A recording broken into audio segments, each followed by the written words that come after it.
আসসালামু আলাইকুম এভরিওয়ান, কেমন আছেন সবাই? আজকে আমরা শিখব স্ন্যাপশিট দিয়ে কিভাবে ফটোতে লেখা যায়। তো আমরা একটা ফটো সিলেক্ট করে নিব।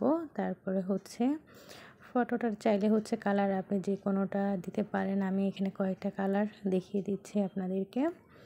তো আসলে নতুনদের জন্যই ভিডিওটা করা, যারা নতুন এখন কোর্স করতে চান না কোথাও, কিংবা সবার পক্ষে পসিবল হয় না যে কোর্স করার।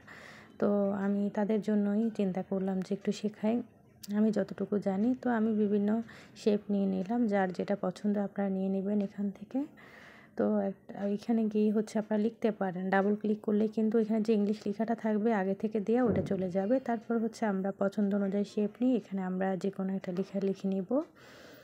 দেখতেই পাচ্ছেন আমি লিখলাম। তারপরে আমরা এখানে অনেকগুলো অপশন থাকে, আপনি যে কোনোভাবে বাড়িয়ে কমিয়ে নিতে পারেন, ক্রপ করে নিতে পারেন।